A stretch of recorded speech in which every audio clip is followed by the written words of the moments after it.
Good morning. We're on the record in the case of Taraki versus Shaw. Case number D565672. Counsel, your appearances. Joe Houston, bar number 1440 for plaintiff was present. He said. Your Honor, I'm Gary Zarnish, my bar number 7963. I'm here on behalf of the defendant who is present. Thank you. So this is the time set for an order to show cause. And Judge, we had a time before court to speak with you, and as to the two contempt issues about her picking up at school, you cleared that up last time. We were here with another order modifying, or just clarifying and making sure that she's not to pick the child up at school, so you made that clear. And since then, there hasn't been any issues, which is all my client was really worried about, and this whole thing could have been avoided had she just communicated with him, because she hadn't been exercising her visitation for a couple of months, and then she shows up at school that Wednesday, or comes to his house, or that's her story, and then goes to school that Wednesday to pick her up the child, which he had no idea she was going to do that. So, you know, if there was some communication, then we wouldn't have been here on that. But we do want to proceed forward on the contempt issue on the child support, and I guess that's the only issue left then. Well, I see it as two issues other than the child support.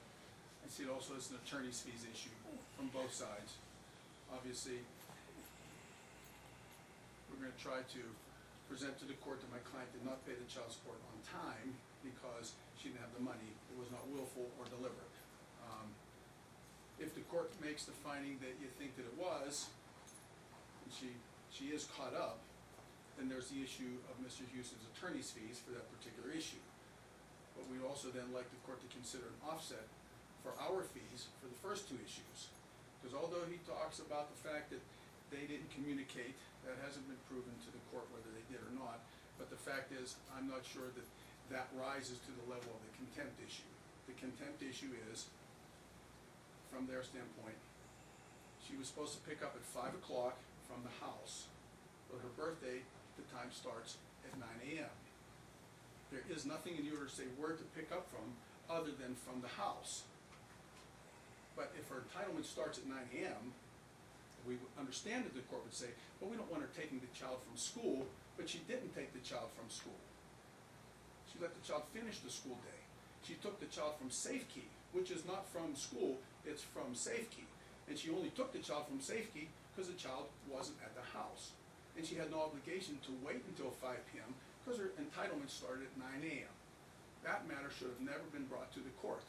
If there was an issue of miscommunication, that would be a different issue, but not an issue for an order to show cause.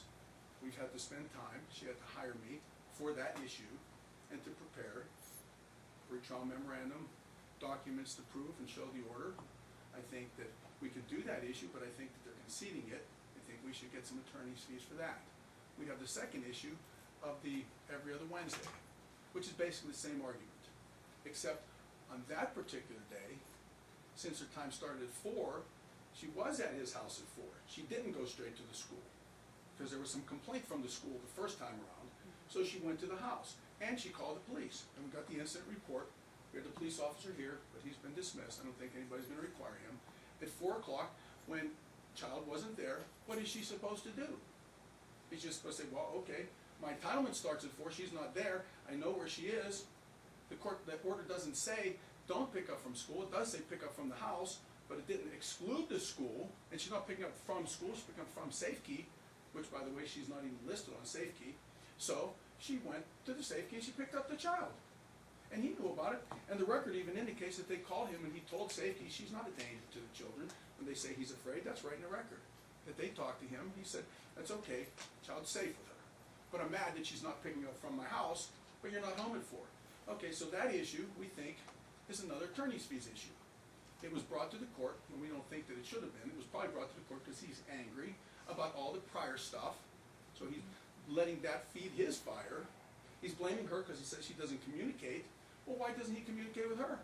Why doesn't he say, oh, by the way, the child's not going to be at home at 4 o'clock? Communication goes both ways. So we had to respond to that issue, and we have attorney's fees for that issue. Right? The issue of child support. If everybody wants to walk away from the attorney's fees and say, you know, let's call this a wash, I think we say, see you later. But if he wants attorney's fees, we want attorney's fees, so we think that's What is part the of status today's of child support? I think child support status is that she's caught up. Is she caught up? Right, she caught up, you know, after the last hearing, when she hired Mr. Zernick, she sent me a check for the current caught up amount. So she did pay that, but she didn't obviously pay as required. Even though she spent $5,000 a month percent to her FDF on her expenses, she didn't pay $100 to my client that was ordered by the court. Yeah, that's sort of, So- that's exaggeration. It wasn't her expenses. If she's taking client's money to buy a couch, No, she can't Gary, pay. your FDF says she Oh, you has know, the residential expenses. she said spends $3,800 and spends $1,000 on a kid. That's $5,000. No, I included, I bundle them all together. No, I'll but- do the kids separate. So it's 3,800, not 5,000. Well, that's. I add the kids' expenses into it. I try to put a note, because I don't even understand how you're Okay, supposed to do well, that. she pays her Separate. expenses. But it is 3,800, but she's borrowing money for that. Her mother is not giving her money. Her mother's saying, I'm gonna give you the money to pay your expenses. It's money that she's borrowing. And And my yes, client- she is paying her expenses, my and she has to live somewhere, and she knows she has to pay child support, and she's caught up, and we admit she was late, but it was willful, and I understand what the statute says about his attorney's fees, but we got that attorney's fees argument too. then And I just think that they could offset each other unless we wanna put her on the stand, and we're gonna all argue that and submit, because those two issues, I believe we clearly won. They conceded to them, and we sent a letter ahead of time saying, look, let's talk about this, because we think those two issues don't even need to be here today, but I prepared for them for today. I got all my direct examination questions prepared about September 20th and the 25th. It took time. We could have conceded those issues before we got here. And my response to all of that is that, first, my client isn't angry about anything. He's never been angry about it. He's never shown any anger towards her, in the court at all. So Mr. Zern's just making that, it's just being made up. And why would my client call her to say, hey, are you gonna start your Wednesdays, when she hadn't taken the child on a Wednesday for like 2 months before that? So, and if he wants my client to testify about that, and that's gonna be an issue, and she's gonna say, oh, I did? I'd like to hear that testimony, because that's completely false. And so, I assume she's gonna admit that she didn't do it. So, on a Wednesday, he doesn't know she's even, how do we know that was her alternating Wednesday? On Wednesday, she just decides, I'm gonna start this Wednesday and take her after 2 months without calling or anything. It's just totally, We have Her- I'm sorry. totally her problem, okay? We have the exhibits to his motion that they make this argument that they didn't know when it was gonna start, but he suggested that it start the first Wednesday after the summer, because in the summer they had a different schedule. The first Wednesday after the summer was this Wednesday here, and if you go every other Wednesday, it turns out that the 25th was her Wednesday. And despite the fact that he may have known or didn't know, it doesn't say to me that she violated a court order by exercising her every other Wednesday. That is not a violation, that's her entitlement. And if there was a dispute about that and he didn't know, it's not like we ran to court to try to hold him in contempt, because maybe we understand that perhaps he didn't know and that's why. But she didn't violate the order by then picking the child up from the school. That's the issue. They filed a motion to hold her in contempt for something that is not clear in the order, which in and of itself means there's no contempt. Now maybe we could clear that up, and we're hoping to do that going forward, but the issue of contempt is not there. It's not even there on its face. It's just reviewing the order. And how do we fix that going forward? The- I see a communication issue. Right. The only thing we need to fix, I mean, the order, you cleared it up last time, so there's nothing to fix about the Wednesdays, there's nothing to fix about the alternating weekends. Those are the orders, that's set, 4 to 7, and, Okay, go ahead, I'm there is sorry. nothing to fix, okay? Well, except what happens when if she shows up and the child's not there, we could fix to say that if she shows up on time and the child's not at the house, that she's then entitled to pick up from safekeeping. Right. We could add that would be helpful. Otherwise, we could just leave it that she's gonna, every other Wednesday, she's gonna pick up from the house at 4 p.m. And if he's not there, then we don't have an alternative, so we can't pick up anywhere, then we'll just come back to court for an order to show cause. Okay, do Right, that, but because, otherwise, we just say, well, then give her the entitlement to pick up from the safekey. do that, It just because seems to he's make- never not been there. There's never been a time he's not been there when he knew she was coming, okay? So he's been there every He shouldn't time. have to worry about whether he knows she's coming or not, he should No. have the child there.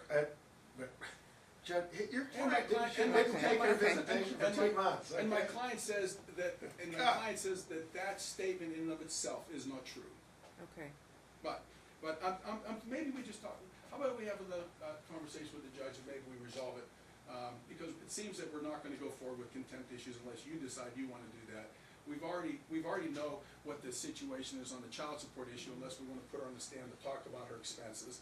But we Yeah, her- concede that she did not pay on Right, time, okay. and she's all caught up. You're looking for attorney's fees, I'm looking for attorney's fees. It seems that maybe we could wrap this up without even actually doing the trial, if everybody concedes a little bit.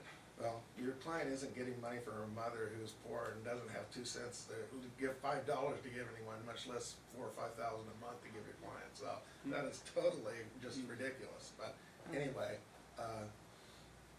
I want them to have an affirmative obligation going forward to communicate with each other, so if you could fashion some type of an agreement, whether they use the Talking Use it? Parents app or Our Family Yeah. Wizard or something like that, but it seems to me that the communication breakdown There's caused some $90 a year issues. use. Or we could use Talking Parents, I think is free. Talking Parents is free. Do you like the, instead of Talking Parents? Joe? She said she'd be happy to do My Family Wizard. okay. We'll agree to that. Right. And Are then- we gonna say that their communication is limited to My Family Wizard? So we do, so My Family Wizard, but if we don't have anything, we should have some orders to know what they're supposed to do. Limit communication to My Family Wizard, except for an emergency or something like that? And, Yeah, and so- to have an affirmative obligation, if there is an emergency, you respond immediately. If there's not, then you at least respond within 24 hours. Because plans change, people run into problems. Like with the traffic this morning, took me an hour to drive in. I mean, things happen, so then you call or text, but otherwise use Our Family Wizard and, Okay. but communicate. And we also had a stipulation we want to put on that if it's her birthday, this happens again, and her birthday falls on a school day, then the child will be taken to school by my client as usual, and she will get the child at 4 p.m. at my client's residence. See, that's because he gets out of school at 3, get a chance to get, She gets out of school too. oh, she's out at 2. Yeah. Okay, you thought 3, so we said 4, but if she gets out at 2, then let's make it a 3, Joe. 'Cause you- Okay, so 3 o'clock, that's fine. School day, 3's fine. exchange, Elementary schools, I thought all got out at 3, but okay. exchange at 3 p.m. from his house. If no school day, then obviously exchange at 9 a.m. from his house. Right, that's already the order. No We don't school. need to change that, that's already the order. Okay, then we should put on the record for the Wednesdays, Joe. School then at 9. What for Wednesday? There's already an order for Wednesdays. Wednesdays 4 to 7. Jared, it's already an order. Well, but, oh, That's it. okay, we It's already could an order. keep We the don't order. need a new order. Well, I just said we made from his house, but I guess that's already part of the order. That was the last, she made that clear last time, that Okay, there's all not a right. pickups from school, because the school's freaking out, that she took the child, and they thought, they didn't know who she was. She said she was a mom, but she took the child and just split when they said not to do that. And so the school officials had to call the police had to get involved. Oh, they didn't freak out, I got the records. They did call the police because they have to call the Oh, police yeah. because they have to Okay. do it, but it was no Right. freaking Well, out. they were She worried- cooperated. well, they were She showed him an worried, ID, so- she gave him her telephone number, they called him. That didn't happen till after she grabbed the No, kid and that's- left. Okay, anyway, Judge, I'll submit it, whatever you wanna do, from fine from here. We'll submit it too then. I think you know the issues of everything, including the attorney's fees. We're just asking that the attorney's fees offset each other. And we just basically all walk away today with these particular clarification orders. So going forward, are the parties going to communicate and cooperate for the best interest of their child? My client would love to, Yes. Yes. and we'll use My Family Wizard for communications unless it's an emergency, and then it'll be by phone or text, however the fastest means is.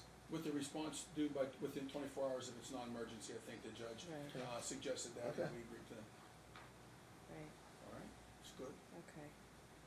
We got the birthday stipulation on We the already record, did. Judge put on the record. Already We agreed to that if the court adopts it.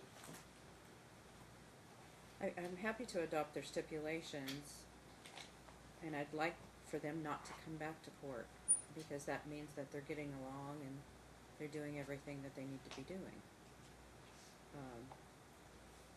Contempt is to obtain cooperation and compliance with a court order. That's the reason for contempt.